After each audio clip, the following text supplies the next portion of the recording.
የኔ ንግስት ምን ሆነሽ ነው እንደዚህ በሀሳብ ይዘሽ? ምንም ምን አሰብኩ ነው ወይስ መንቀሳቀስ አልችልም? ኧረ ትችያለሽ። እንቺን ልበሽ። ለምን? ወዴት ልንሄድ ነው የምለብሰው? ፍርድ ቤት ሄደን ተፈራርመን የጋብቻ ሰርተፍኬት እንቀበላለን። ማለት ለምን ነገ ሁሉም ሰው ባለበት የሰርጉ ቀን አንፈራረምም? ቀድሞ ፍርድ ቤት ሄዶ መፈራረሙን ለምን አስፈለገ? እኔ መፈራረም ፈልገው ዛሬ ነው። በይሄን ልበሽ።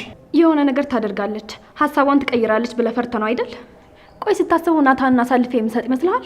ያንተንም ጭካኔ እያወቅሁ ካንተ ጋር የሚጣላስ ይመስልሃል? ፊት ለፊት ሴቶቹ ምን እንዳስደረካቸው አስታውሳለሁ። እኔም እሱን ነው የምልሽ። ከኔ ጋር መጣላቱ አያዋጣሽ። አሁን ስምኝና ይሄን ልበሽ። የትም አልሄድም። ቤተሰቦች ባልተገኙበት አልፈራረምም። አንተ እንዳልከው ናታን ላንተ፣ ጽዮን ደግሞ ለኔ የማይሆኑ መገኘት አለባቸው።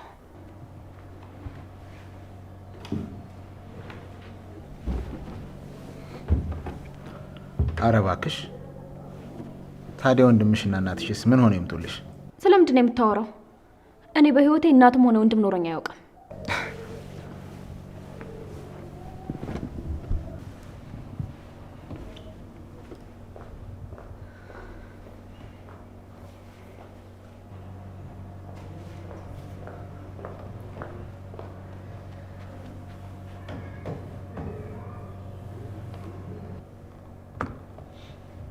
አይሽ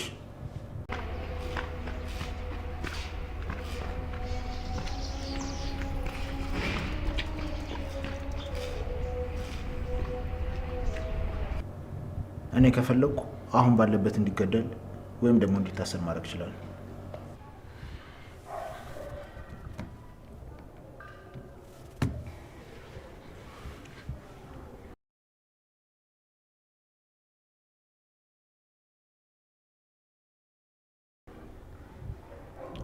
ይሄ ደግሞ አንዱና ብቸኛ ወንድምሽ ነው። በነገራችን ላይ ካጠገቡ ያለው እንደ አክስቴ የማያት ያሳዳጊ ልጅ ነው። የኔ ስልክ ጥሪ ብቻ ነው የሚጠብቀው።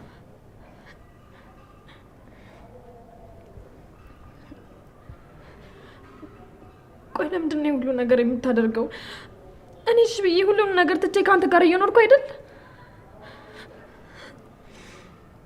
አንቺ ምንም ላታረጊ ትችላለሽ። ነገር ግን በዙሪያሽ ያሉ ሁሉም ሰዎች ይህን ሰርግ ለማበላሸት የሆነ ነገር ማድረጋቸው አይቀርም። ቆይ እነሱን ስለፈራቸው ነው አይደል ዛሬ እንድንጋባ ይፈልገው?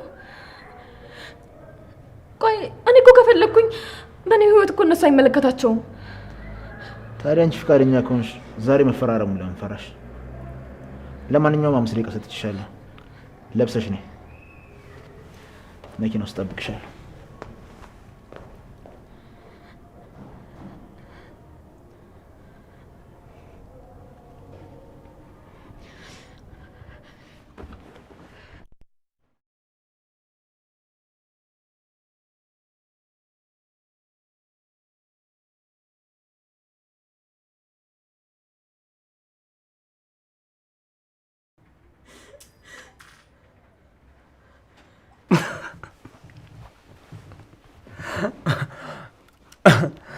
እሺ አሁን ምን ይውጣችሁ? ወንድሜ ብልጥ ነው። ቆይ እናንተ እነሱ ከተዋደዱ ምን ቤት ናችሁ?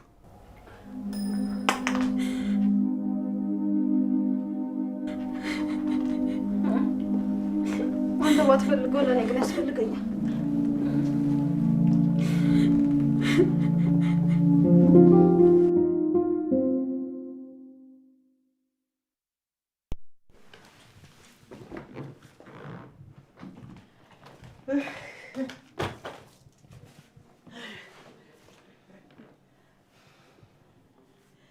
ይሄ ምን የሚሉት ቀልድ ነው? ሰርጉን ማስቆም ካለባቸው ቀደም ብለው ያስቆሙት ነበር እንዴ? እውነቴን ነው እናቴ፣ እኔ ምንም ማውቀው ነገር የለም። ባውቅ ኖሮ ጠዋቱን አልሄድም አልልሽም ነበር። እሺ ዛሬ በዚህ መንገድ ሰርጉ እንዲሰረዝ አደረጉ። ነገስ እንደው ምንድን ነው የሚሆነው? አንድ ሰው እኮ እቅድ ሲያቅድ የዛሬን ብቻ አይደለም የረጅም ጊዜ እቅድ ማቀድ አለበት አይደለም እንዴ? አንድን ሙሽራ ሰርጉ ላይ ራሱን እንዲስት ማድረግ ምንም ስሜት አይሰጥም። ግዴታ ለወደፊት ጥሩ እቅድ አቅዶ መሆን አለበት። እኔ ራሱ ሁሉም ነገር ካንቺ እኩል እኮ ነው ያወቅሁት። ቀጣይ እቅዳችሁ ምን እንደሆነ እንኳን አላውቅም። እውነቱን ለመናገር ሰርጉ በመቅረቱ በጣም ደስ ብሎኛል። ያ ቆሻሻ ለኢፉ የሚገባ ሰው አይደለም። እሱ ምንም ነገር የሰው ክብር የሌለው ሰይጣን ነው። እሱ ሊቀጣ ይገባል። በደንብ መቀጣት አለበት።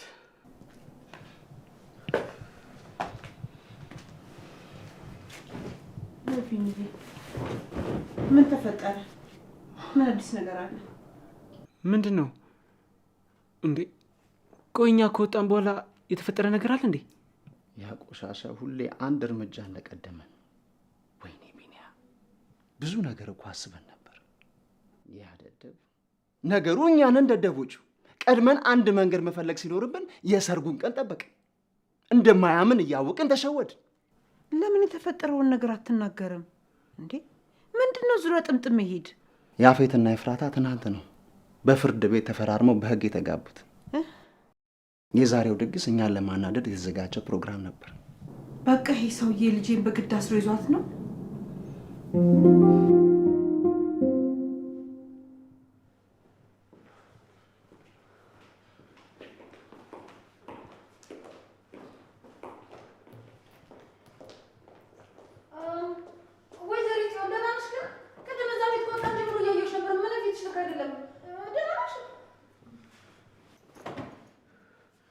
ህይወቴን እንዳመሰቃቀሉት ህይወታቸውን ነው ማመሰቃቀሉ። እባክህ እናታን ተረጋጋ። ያንተ እንደዚህ መሆን ለእኛ ምንም የሚጠቅመን ነገር የለም። በቃ መጀመሪያ የሚያቀድነው እቅድ ትክክለኛ እቅድ አልነበረም። ያፌትን ግን ሳላደንቀው አላልፍም። በእናንተ ቤት ከእናንተ ውጭ ብልጥ የለም። ወይዘሮ ሉሊት፣ አሁን በዚህ ሰዓት እንደዚህ አይነት ወሬ የሚወራበት ሰዓት ነው እንዴ? እኔ ምን አደረግኩ? እውነታውን ነው የተናገርኩት። በቃ እቅዳችሁ የደካሞች እቅድና ደግሞ ተሸንፋችኋል። በቃ ምኑ። አንቺ ሴትዮ አፍሽን ዝጊ። ዋላ በእጄ ሰበብ እንዳትሆኝ ነግሬሻለሁ። ወንድሜ እንዴ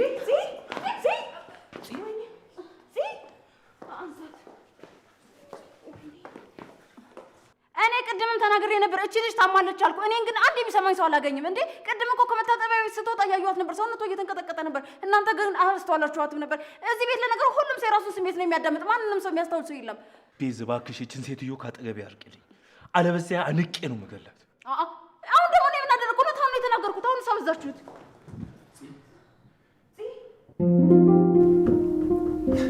ዘመዶች ግን አያስቡ። እሱን የእንቅልፍ መድኃኒት ሰጠው አንቺን መውሰድ ጀግንነት መስሏቸው ነው አይደል?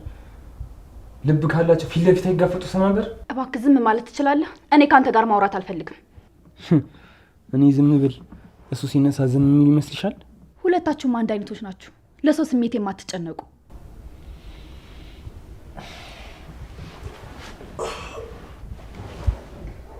ቆይም ተፈጥሮ ነው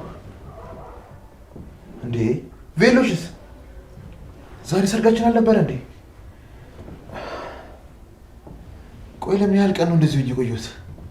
ወንድሜ ሙት ሳላደንቅህ አላልፍም። ሁሌ ቀድመህ እንደተገኘህ እኮ። ቆይ ምንድን ነው የተፈጠረው? ተጎድቼ ነበር እንዴ? ምንድን ነው ያደረጉኝ? ንግስትህን ለመውሰድ ብለው አንተ እንድተኛ ያደረጉ።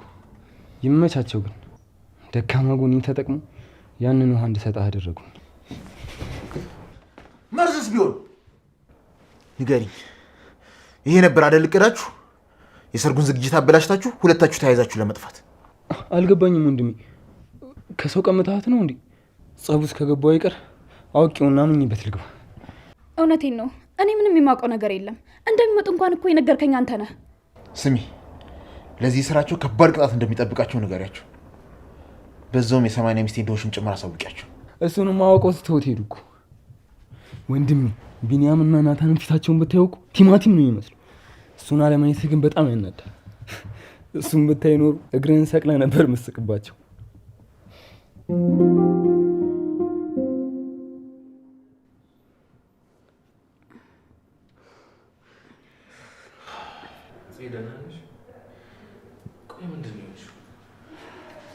ደህና ነኝ ወንድሜ። ቅድም እዛ ደንግጬ ስለነበረ የሱ ስሜት ነው የሚሆነው። በዛ ላይ ደግሞ ጫማዬም አልተመቸኝም። ለዛ ነው። ግን ቆይ እርግጠኛ ነሽ ምንም ነገር የሚያሰጋ ነገር የለም? ቆይ ለምንድን ነው ሆስፒታል ማን ሄደው? አይ ሐኪም ቤት የሚያስፈልገው ነገር አይደለም። በቃ ደህና ነኝ። እናት አትጨናነቁ። እሺ ዋናው አንቺ ደህና መሆንሽ ነው። ቤዚ የሚጠጣ ነገር የት እንዳለ ታውቂያለሽ? መጠጥ? ቆይ ወንድሜ ሁሉንም ነገር በመጠጥ መርሳት የሚችል ይመስልሃል እንዴ? መጠጥ የደካሞች መደበቂያ ነው። ቤዝ እባክሽ የት እንዳለ ካወቅሽ ስጪኝ። ከዚህ በላይ እዚህ ላይ መቆየት አልፈልግም። እሺ በቃ እዛ ጋር አለለ። እሺ አመሰግናለሁ። ከቻላችሁ ብቻዬን መሆን ስለምፈልግ አንዳችሁም እንዳትመጡ። እሺ እንዳልክ ግን ራስን እንዳትጎዳ፣ ብዙ እንዳትጠጣ።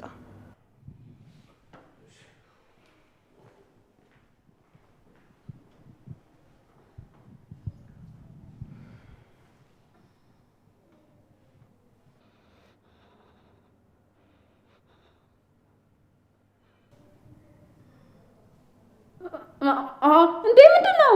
ምን እንደዚህ የምታፈጡብኝ እንዴ? ምን አደረኩ? ነው እውነቱን የተናገርኩት። መጠጥ የደካሞች መሸሸጊያ ነው።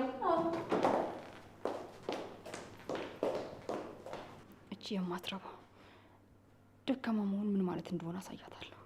እንዴ ምን እያልሽ ነው? እዚህ ምን አልኩኝ? ምንም አላልኩም። እሺ በቃ እኔ ወደ ክፍልሽ ልውሰድሽ። ዛሬ ፍራታ ክፍል ነው መተኛት የምፈልገው። የእሷን ክፍል በጣም ነው የምወደው። እዛ ክፍል በጣም ብዙ ትዝታዎች አሉብኝ። ታውቂያለሽ፣ እያለቀስን እንስቅ ነበር። እሷ ጋር ሲሆን ምንም ባላስታውስ እንኳን ሰላም ይሰማኝ ነበር። እሱን ደግሞ የተረዳሁት ዛሬ ነው። እሺ በቃ እኔ እዛ ልውሰድሽና እረፍት አድርጊ።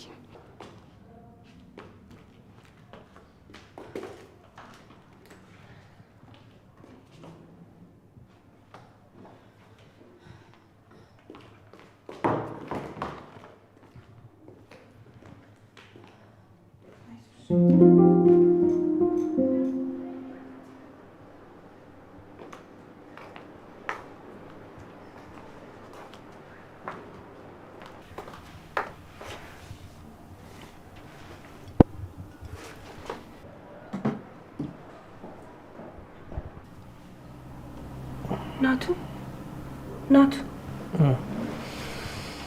ምንድን ነው? እናታችሁ ትሆኝ እኔ ልተኛበት። ተነስና ሻወር ውሰድ። ከእውነታው መሸሽ የለብን። እውነታውን መጋፈጥ ነው ያለብን። እውነት በሌለበት ዓለም የትኛውን እውነታን መጋፈጥ? እዚህ ምድር ላይ አስመሳይ ሰው ብቻ ነው መኖር የሚችለው። እኔ ደግሞ ለዛ አልታደልኩ።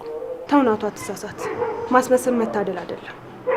በአሁን ጊዜ እንዳንተ አይነት ሰው ማግኘት ነው ከባዱ ነገር። ደግሞ ማስመሰል፣ ማታለል፣ በሰው ሀዘን መደሰት መታደል ሆኖ አያውቅም።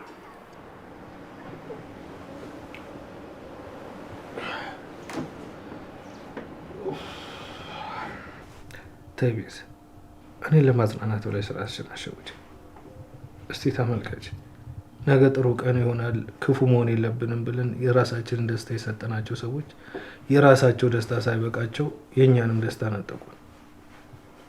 እኔን እስቲ ደስተኛ ከሆንኩ ወራቶች ተቆጠሩ። ሲሆንም እንደዛው ፈገግ ያለ ሁሉ እየሳቅ አይደለም። አውቃለሁ፣ ግን ደግሞ ማማረር የለብንም። እንደውም በተቃራኒው ሁሉም ነገር ለበጎ ነው ማለት ያለብን። እየቀለድሽብኝ ነው? አይደለም ናቱ፣ እንደማታምነኝ አውቃለሁ። ግን ደግሞ እውነታው ከፈጣሪ ዘንድ ከሆነ እኛ ምንም መለወጥ አንችልም። እስር ቤት እያለሁ ከሰማሁት እኔን የለወጠኝ አንድ ታሪክ አለ። እሱንም አንተን ከለወጠ ልንገር። ቤዛ ታይ፣ እንደዚህ ያን ነገር ባንቺ አለ።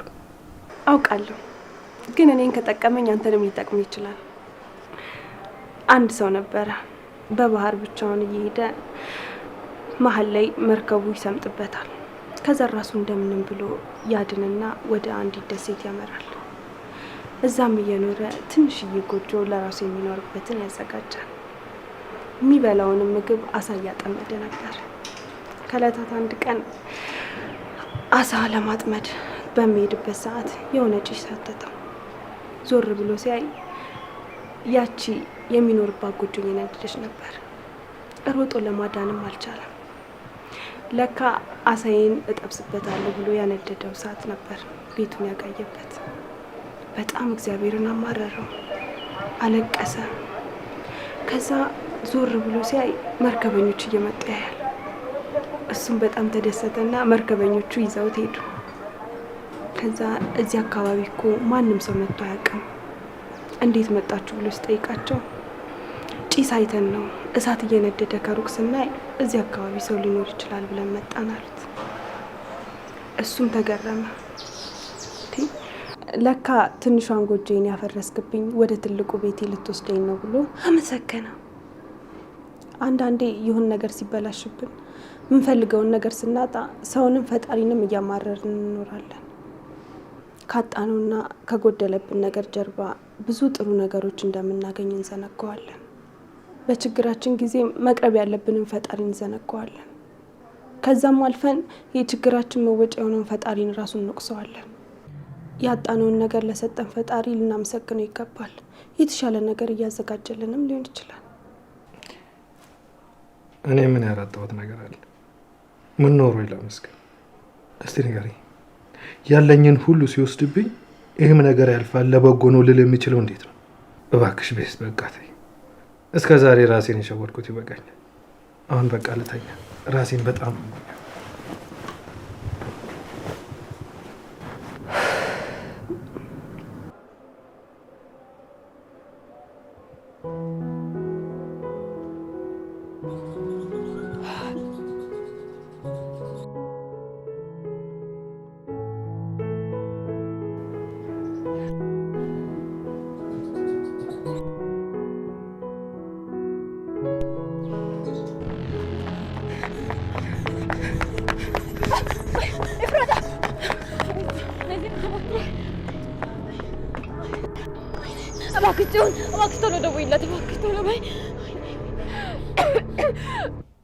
ንገሪኝ ኤፍራታ፣ አንቺ ነሽ የመኪና አደጋ እንዲደርስበት ያደረግሽው? ከዚህ ሁሉ ነገር ጀርባ ያለው እሱ ነው። ከመጀመሪያው ከጭንቅላቱ ጀምሮ የአባዬ ሞት፣ የኔ መታገት፣ ሁሉም ነገር የሱ ስራ ነው። እቤቱ ወስዶ አስሮኝ ነበር። ከዛ የሆነ ቀን የማመልጥበት አጋጣሚ ሳገኝ ሙሉ ቤቱን ስፈትሽ የአባዬን ስልክና አባዬ ሲገደል እጁ ላይ ያገኘሁትን ቁልፍ ሸሚዙን አገኘሁት።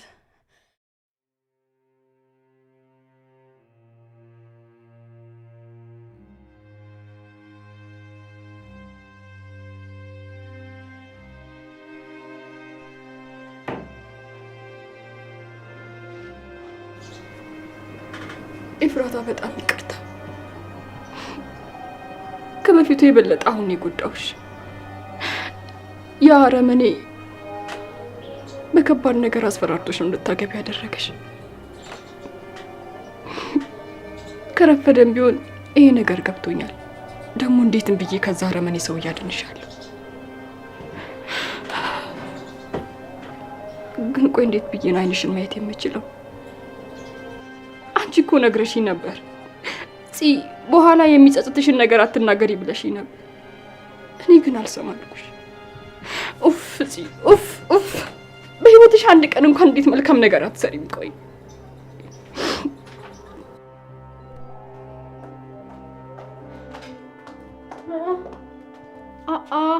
አጅሪት ጓደኛሽ ናፍቃሽ ነው እንዴ እሷ ጋር መተሻደርሽው? ቆይ ትናንትና ምን ሆነሽ ነው? በጣም አስደነገጥሽን እኮ። ወይንስ አንቺንም ከወገር የሆነ ነገር ቀላቅሎ ሰጡሽ? እንደዛ ብዬ አስቤ ነው። አይ ማንም ምንም አላደረገኝም።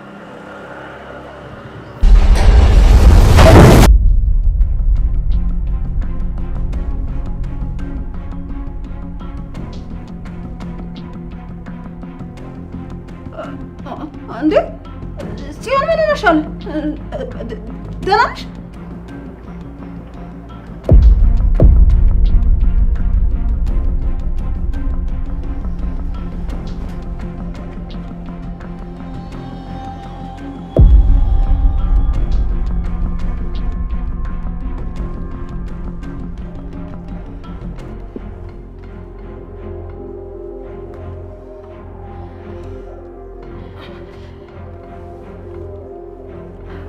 ጸጉርሽ ላይ እኮ ነፍሳት አይቼ ነው።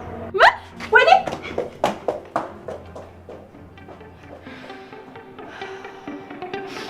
ህይወቴን እንዳዘበራረቅሽ ህይወትሽን አዘበራርቋል። ቀን በቀን በፍራቻ እንድትኖሪኝ የማደርግሽ ታይኛለሽ። ከዚህ ቤት በራስሽ ፍቃድ በቃኝ ብለሽ እንድትወጪ ካላደረግኩሽ እኔ ጽዮን አይደለም።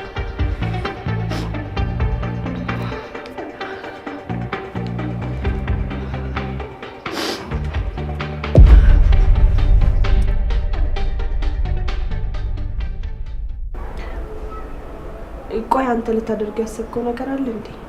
ያሰብከው ነገር ካለ እኔ ላግዝ ዝግጁ ነኝ። እኔ እንጃ አሁን ላይ ምንም ማሰብ እየቻልኩ አይደለም። አይምሮዬ በስነ ስርዓት እየሰራልኝ አይደለም። አሁን ላይ ግን መጀመሪያ ለእህቴ ጤንነት ነው ቅድሚያ የምሰጠው። እሷን ወደ ሆስፒታል ወስጄ ማሳየት አለብኝ። አዎ የዚህ የማታ ሁኔታ በጣም ያስፈራ ነበር። ክፍልሽ ገብተሽ ተኝ ስላት እንኳን አይኔ ኤፍራታ ክፍል ውስጥ ነው የምተኛው ብላ እዛ ነው ያደረችው። ምናልባት ያሳለፉት ጊዜ ትዝ ብሏት ይሆናል። ጽ ከታመመች በኋላ ኢፉ ከጎኗ ተለይታ አታውቅም። እየሰደበቻት እያስቀየመቻትም ቢሆን እሷ ተንከባከባ ነበር። ታውቃለህ ማታ ተንበርክከ ቀለበት ልታደርግላት ስትል ኤፍራታ አይን ውስጥ ተስፋ መቁረጥ፣ ባዶነት ነው የሚታየው። ሳስበው ግን ግምታችን አሁን ላይ ልክ አይደለም። ያ ሰውዬ በሆነ ነገር እያስፈራራት ነው ያለው። ተይ እባክሽ ቤት እንደዚህ እያልሽ ራሴን እንድሸውድ አታርጊ። እኔ ራስን እንድትሸውድ አልፈልግም፣ ግን ከዚህ ከጋብቻ ጀርባ የሆነ የተደበቀ ነገር አለ። አይታሃታል? የሰውየው አክስት ከላይ ይዛት ስትወርድ ፊቷ ላይ ሀዘን ነበር የሚታየው። ፊቷ ላይ ፈገግታ እንኳን አይታሃል? እሱ እኔ ሊያረገችው ነገር እንቅልፍ ስለነሳት ነው። ቤዝ ስለ ኤፍራታ እየተከራከርሽ እኔን ለማሳመን አትሞክሪ። እሱ ያለቀለት ጉዳይ ነው። አሁን በቃ እጄ እህት ይለያት።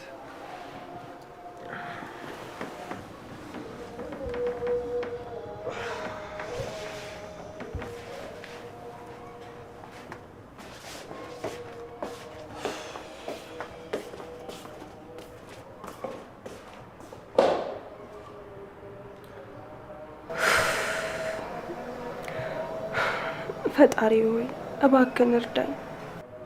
አውቃለሁ እንደ በደሌ ብዛት አንቺ ማንሽ ልትለኝ ትችላለህ። ማረኝና አግዘኝ። አንተ ማሪ አይደለክ? በድሮ ማንነቴ ሳይሆን አሁን ባለው ማንነቴ አይተህ እርዳኝ።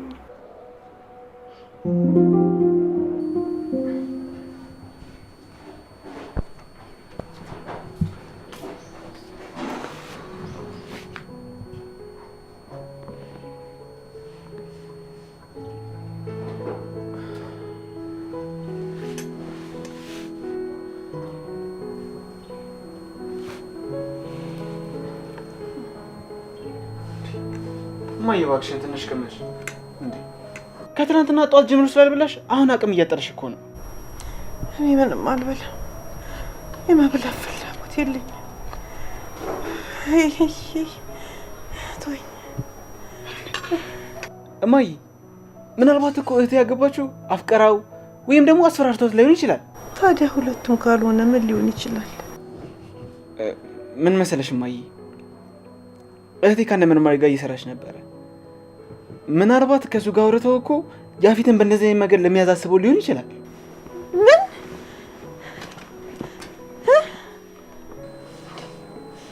ይሄ እኮ ከሁሉም የከፋ ነው እንዴ! አደገኛ እንደሆነ አይታወቃትም እንዴ? በደንብ ታውቃለች።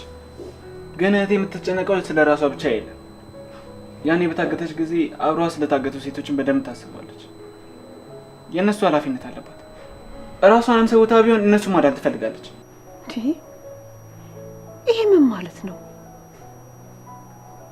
ራስን ሰውቶ ሌላ ሰው ማዳን ማለት ምን ማለት ነው? ቅንጣት ታህል እንኳን ለኛ አታስብም እንዴ? እኔ እኮ እናት ነኝ።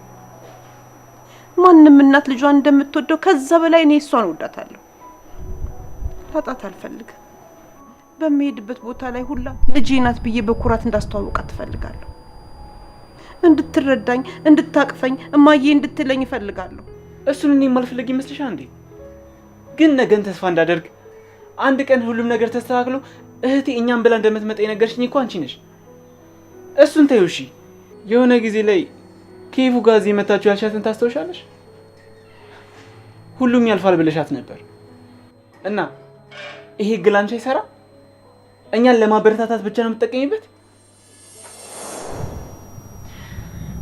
በቃ ከዚህ በላይ የምታገለው ለማን ነው? የኔ መኖር ከኔ አልፎ ሌሎችን የሚጎዳ ከሆነ ለምን እኖራለሁ? ታይ ልጄ፣ እኔ እኮ እዚህ ያመጣሁሽ እንድትረጋጊ አየርም ለወጥ እንዲልሽና መንፈስሽ እንድታድስ ብዬ እኮ ነው። እባክሽ እንደዚህ አትሁኝ እባክሽ የኔ ልጅ።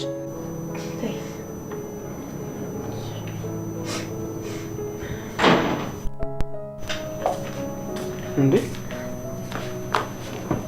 ኢፉዬ ምን ሆነሽ ነው? ደህና ናት፣ አንተ አታስብ። ተይ እማዬ፣ ኢፉን በጣም ነው የማውቃት። ኢፉዬ ምን ሆነሽ ነው? የተፈጠረ ነገር አለ? ያውሻ ድጋሚ ያገኝሽ እንዴ? ዳጊ፣ ከምታስበው በላይ ባዶነት ተሰማኝ። የምኖርለት አላማ አጣሁ። በእኔ ምክንያት ደግሞ በዙሪያ ያሉ ሰዎች ተጎዱ። እሺ እኔ ምን ላድርግ? ልጄ እባክሽ እንደዛ አትበይ። ከዚህ በፊት ብዙ አስቸጋሪ ነገሮችን አላለፍሽም? ይህም ያልፋል እኮ። ነይ እስቲ እናንተም ተኛ። ነይ አንድ የንጉሥ ታሪክ ልንገራችሁ። አንድ ንጉሥ አማካሪዎቹን ሰበሰበና እንዲህ ሲል አዘዛቸው። ስከበርም ሆነ ስዋረድ፣ ሳገኝም ሆነ ሳጣ፣ ስደሰትም ሆነ ስከፋ፣ ድል ሳደርግም ሆነ ድል ስሆን፣ በዚህ ሁሉ ውስጥ ላስታውሰው የምችል መንገድን ሁሉ የሚመራኝ፣ ከልክ አልፌ እንዳልሄድ ከልክም ወርጄ ደግሞ ዝቅ እንዳልል በማስተዋልና በጥበብ የሚያሳልፈኝን አንድ አረፍተ ነገር ፈልጉ አላቸው። የተወሳሰበ ፍልስፍና አልፈልግም፣ ቀላልና ግልጽ የሆነ አረፍተ ነገር እንፈልጋለሁ። ይህን ሳትይዙ እንዳትመጡ ብሎ አላቸው። አማካሪዎቹን ከቤተ መንግስቱ ወጡ። ለ4 ወር ሙሉ መከሩ፣ አወጡ፣ አወረዱ፣ አንዱን ጣሉ፣ አንዱን አነሱ። ብዙ ከለፉ በኋላ አንድ ድምዳሜ ላይ ደረሱ። የደረሱበትንም ሀሳብ በብራና ላይ ጽፈው ወደ ንጉሱ ዘንድ መጡ። የተጠቀለለውን ብራና ሰጡት። ንጉሱም ገለጠና አነበበው። እንዲህ ይል ነበር፣ ይህም ያልፋል። ለምን አላቸው ንጉሱ። በየትኛውም የዝናና የስልጣን ሰገነት ላይ ብትደላደል ይህም ያልፋል ብለህ ካሰብክ ግፍን አትሰራም፣ ፍትህም አታዛባም፣ ድሃንም አትበድልም፣ ከልክም አታልፍም። ራስን ዘላለማዊ ነኝ ብለህ ካሰብክ ጊዜ የማይቀየር ዓለምን ፊቷን የምታዞርብህ ካልመሰለክ ነገሮች በቅጽበት ይቀያየራሉ። ራስ በፈጠርከው ወይን ትወረወራለህ፣ ባወጣው ህግ ትቀጣለህ፣ በቆረጥከው ዱላ ትመታለህ፣ ባሳደግከው ውሻ ትነከሳለህ። ስለዚህ አሁን የተቀመጥክበት ዙፋን፣ የምታንቀጠቅጥበት ስልጣን ይህም ያልፋል ብለህ አስበው። ተቀናቃኞችን እንዳሸነፍክ፣ ዓለምን ጠቅልለህ እንደያዝክ፣ ሁሉ በእጅህ ሁሉ በደጅክ እንደሆነ፣ በለስ እንደቀና፣ አንደኛ እንደወጣ፣ እንደተጨበጨበልህ፣ እንደታፈርክና እንደተከበርክ ሆነ አትቀርም። ይሄ ሁሉ በጊዜው ያልፋል። እነዚህ በዙሪያ ያሉ አፋሽ አጎባሾች ሁሉ ሳታስነጥስ ይማር፣ ሳትወድቅ እኔን፣ ሳይበርድል ድርብልህ የሚሉ ሁሉ ሳትጠራቸው አቤት፣ ሳትልካቸው ወዴት የሚሉት ሁሉ እነዚህ ሁሉ ያልፋሉ። ካንተ በፊት ሌሎች ነበሩ፣ ካንተ በኋላም ሌሎች ይመጣሉ። ከፊትህ ሌላ ባይኖር ኖሮ ከኋላ ሌላ ባልመጣ ነበር። በጊዜ ውስጥ ትላንት፣ ዛሬ፣ ነገ አሉ። ዛሬ ትላንት፣ ነገ ደግሞ ዛሬ እየሆኑ ያልፋሉ። አንተ ሌሎችን እንደተካ ሁሉ ነገም ደግሞ አንተን የሚተካ ይመጣል። አንተ ሌሎችን እንዳሰርክ ሁሉ የሚያስር ደግሞ ይመጣል። አንተ እንደቀበርክ ሁሉ ቀባሪህም ይመጣል። እስኪ ለቀስተኞች ነይ። የዛሬ ቀባሪ ሁሉ ነገ ተቀባሪ ነው። ማንም ራሱን የሚቀብር የለም። ሌላውን እንደቀበረ ሁሉ እሱንም ሌላ ሰው ይቀብረዋል እንጂ። እና ይህም ሁሉ ያልፋል ብለህ ካሰብክ ሁሉም በልኩ፣ ሁሉም በገደቡ ታደርገዋለህ። የሌሎችን ታሪክ አጥፍተህ፣ የሌሎችን ሐውልት ሰብረህ፣ የሌሎችን ስም ደምስሰህ፣ የሌሎችን ዋጋ አርክሰህ መኖር ትችላለህ፣ አቅሙና ስልጣኑ እስካለ ድረስ። ነገር ግን ይህም ሁሉ ያልፋል። ያንተንም ታሪክ የሚያጠፋ፣ ያንተንም ሐውልት የሚሰብር፣ ያንተንም ስም የሚያጎድፍ በተራው ሌላው ይመጣል።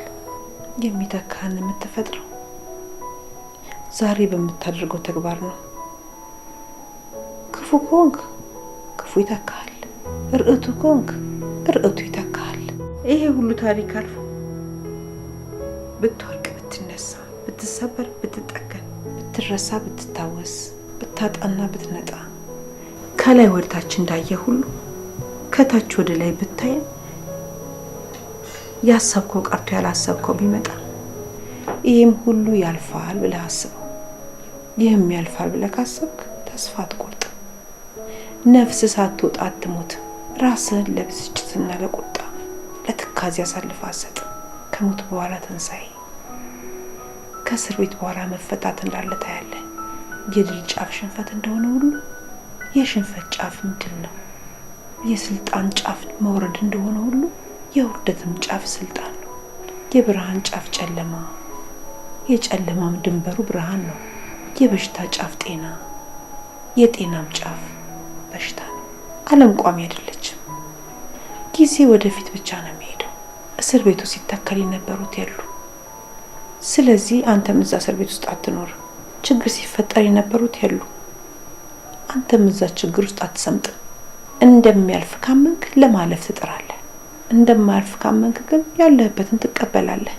የተቀበልከውን ነገር ደግሞ አትለውጠው። ችግርን ያልፋል ብለህ ካሰብክ ወደ ውጭ ታያለህ፣ ወደ ውጭ ትመለከታለህ፣ ወደ ውጭ ታልማለህ። ሰው የሚኖረው ከስጋው በላይ ለህሊናው ነው። ውድቀት ለስጋ መኖር ስትጀምር ይመጣል። ክብርና ድል ደግሞ ለህሊና መኖር ስትጀምር ይመጣሉ። እባብ ሲደበደብ አናቱን ይከላከላል። ለምን? አናቱ ደህና ከሆነ የተቆረጠ አካል እንኳን ቢኖረው ይቀጠላል። የተጎዳ አካል እንኳን ቢኖረው ይፈወሳል። አናቱን ከተመታ ግን አለቀለት። ሰውም ህሊናውን ካጣ ሞተ ማለት ያኔ ነው። ህሊናህን እንዳታጣ ከፈለክ ይህም ያልፋል ብለህ አስብ። የቆምክበት ቦታና ጊዜ አስመራሪ፣ አታካች፣ አስጠሊታ፣ የሚያንገሸግሽ ቢሆን እንኳን ይህም ያልፋል። አንተ ያን መከራ እየቀመስክ ባለህበት ጊዜ እንኳን እያለፈ ነው። ለዚህ ነው ይህንን የሰጠን። በጥጋብም ሆነ በረሃብ፣ በሀብትም ሆነ በድህነት፣ በስልጣንም ይሁን በውርደት፣ በድልም ይሁን በሽንፈት፣ በህመምም ይሁን በጤንነት የሚመጣ መከራ አለ። ከዛ ችግር መውጣት ከፈለክ ይህም ያልፋል ብለህ አስብ። ይሄ መንገዱን መመልከቻ መነጽር ነው። ከሰገነቱ እንዳትወድቅ መውረጃ፣ ከጉድጓዱ እንዳሰምጥ መውጫ መሰላል ነው። ንጉሱም ምክራቸውን ሰምቶ በቤተ መንግስቱ፣ በሰገነቱ፣ በግብዣ ቦታው፣ በባለጸጎች አዳራሾች፣ በወይን ቤት ግድግዳዎች ሁሉ ላይ ይህም ያልፋል የሚለው እንዲለጠፍ አደረገ። እሱም ሲወጣና ሲገባ፣ ሲመሽና ሲነጋ፣ ሲፈርድና ሲወስን ሁል ጊዜ እያየው ይህም ያልፋል ይል ነበር። እና ልጆቼ ሁል ጊዜ ስትወጡና ስትገቡ፣ ስትወድቁ ስትነሱ፣ ስትራቡና ስትጠግቡ፣ በምንም ሁኔታ ውስጥ ሁሉ ይህም ያልፋል እያላችሁ ለፉ። ደግሞም ያልፋል። ብዙ አላለፍንም፣ ብዙ አልወደቅንም፣ ብዙ አልተቸገርንም፣ ብዙ ውጣ ውረድ አላየንም። ያኔም እንደዚህ የሚያልፍ አልመሰለንም ነበር፣ ግን ደግሞ ያልፋል አይደል እንዴ ፉዬ? አዎ ልክ ነሽ። ብዙ የሚያልፉ የማይመስሉ ነገሮች አልፈዋል። ግን ያው ሰው አይደለሁ፣ ሲበዛብኝ ተስፋ ቆረጥኩ። እንዳልነሳሁኝ የምወድቅ መሰለኝ። አዎ የኔ ልጅ ያልፋል። ሲያልፍም እንደ ብረት እያጠነከረ ነው። ብትንገዳገጅም እንዳትወድቅ እያደረገ ያጠነክርሻል። መከራና ስቃይ ደካማን ያጠነክራል። አንቺ ደግሞ ከልጅነትሽ ጀምረሽ ብዙ መከራን አሳልፈሻል። እስቲ ወደ ኋላ መለስ ብለሽ አስቢ። ያላለፈ ነገር አለ? በያመልሽልኝ ለኛ ቀን በቀን ከታሪክ ጋር እያዋዛሽ የምንነግረኝ የተስፋ ቃላት ለኛ ብቻ ነው የሚሰራው? ምን ላርግ ልጄ? ሰው እኮ ነኝ። ጠንካራ መስሎ መታየት አቃተኝ፣ ደከመኝ። ልጄ ስታለቅስ እንደ እናት አብሬ ያለማልቀሴ፣ ልጄ ስትዳር እንደ እናት ሳይሆን እንደ ታዳሚ እዛ ቦታ ላይ መገኘቴ፣ ስትደፈር እንደ እናት ህመሟን አብሬ ያለመታመሜ። ልጄ የእሷን ህመም ከኔ በላይ ማን ሊታመም ይችላል? በቃሽ፣ ከዚህ በላይ ራስሽን አታሳምኝ። ግን ቆይ እኔ እንደው እንደማይሰማኝ ነው ይመስልሽ? ያፌትን መበቀል ማልፈልግ ይመስልሻል? እኔ ምንም የማይሰማኝ ውስጥ የማይታመም ነው ይመስልሽ? ልጅ ይቅር በለኝ። አንተ አይሰማህም ለማለት ፈልጌ እኮ አይደለም። በቃ እኔ የምሄድበት ቦታ አለ፣ ከፈለግሽ መብላት ትችያለሽ። ዳግዬ እባክህ አንተ እንኳን ተረዳኝ።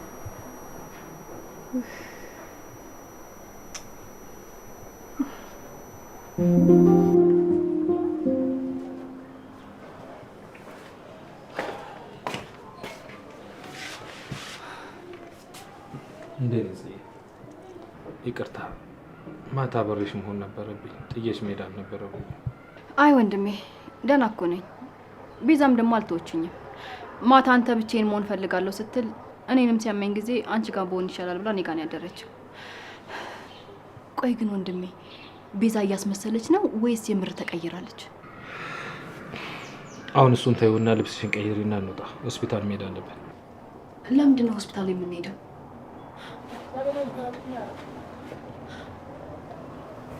ወንድሜ አመመህ እንዴ? ንገረኝ፣ ምንህን ያመመህ? ለእኔ አይደለም ለአንቺ ነው። ማታ እንደዛ እየተንቀጠቀጥሽ ስትወድቂ ሰው ባይኖር አስበሽዋል?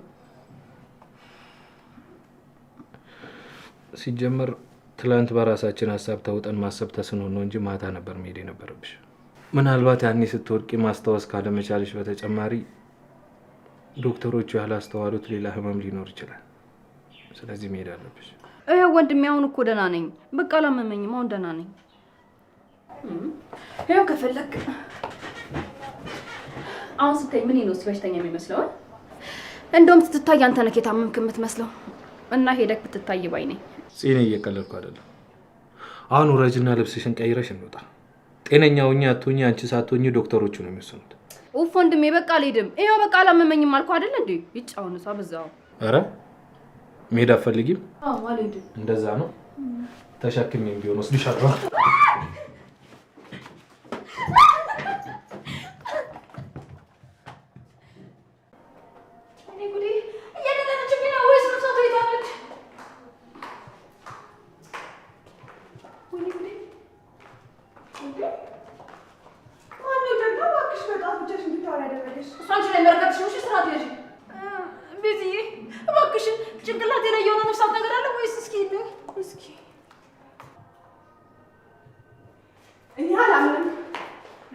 እኔ እንደዚህ አይነት ነገር በጣም ነው የምፈራው። እንዳትጠጊ ቤዝዬ እባክሽን።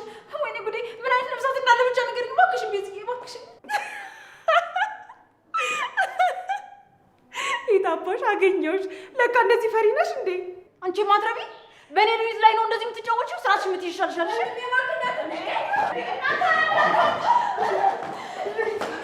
ሉሊትዬ እባክሽ አለኝ። ወንድሜ በግብራቱ ቤት ካልወሰድኩሽ እያለ ነው። እዛ ከሄድኩኝ ደግሞ ዶክተሮቹ ለማስታወስ እንዲረዳሽ ብለው መድኃኒት ይሰጡኛል። እኔ ደግሞ በፍጹም መድኃኒት መውሰድ አልፈልግም። መድኃኒት እንዴ ናታንዬ፣ እሷ እኮ በደንብ ደህና ነች እኮ።